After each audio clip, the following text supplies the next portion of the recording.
At 95 years old, Clint Eastwood has reached a moment in life where reflection comes naturally, and silence no longer feels necessary. Long known as one of Hollywood's most guarded figures, Eastwood has finally spoken about a name from his early years that still carries emotional weight: Inger Stevens. But to understand why his words matter now, you have to understand the long road that brought him here. Born in 1930 during the Great Depression, Eastwood grew up moving from place to place as his family searched for stability. That unsettled childhood quietly shaped his independence and emotional restraint. He was never groomed to be a movie star. Before acting, he worked ordinary jobs as a lumberjack, lifeguard, and gas station attendant, experiences that grounded him and later gave his performances an unmistakable authenticity. Acting did not come easily. Early Hollywood saw him as stiff and unemotional, someone who did not fit the traditional leading man mold. His first real break came on television as Rowdy Yates in Rawhide, where he learned the power of saying less and letting presence do the work. That restraint became his signature.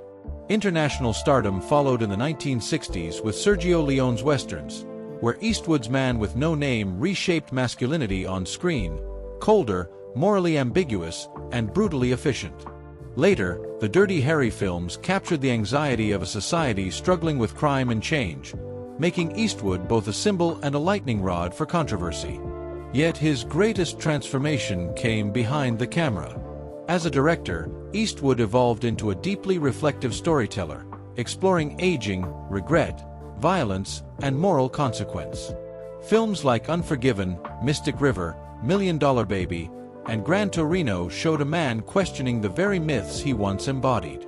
Even late in life, with The Mule, Eastwood turned his gaze inward, portraying an aging man confronting the cost of missed connections and delayed self-awareness. His personal life, much like his films, was layered and complex.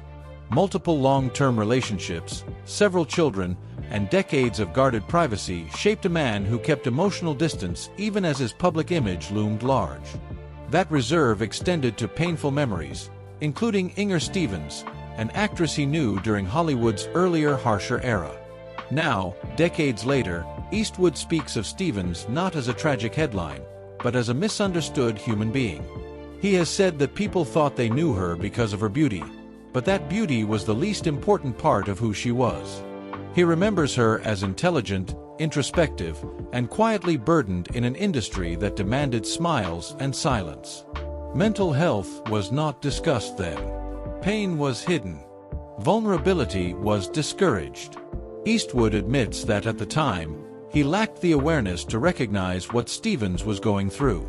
Focused on his own ambitions, he did not yet understand how much suffering someone could conceal behind calm eyes. Her death in 1970 stayed with him, not as something he spoke about, but as something he carried. A quiet grief that shaped his emotional landscape and, perhaps, the lonely souls that would later populate his films. At 95, Eastwood does not speak with drama or guilt, but with clarity. He believes Inger Stevens deserved to be remembered for her talent, sensitivity, and depth, not just her tragic end. His reflection is less a confession and more a tribute, and a reminder that everyone is fighting something unseen.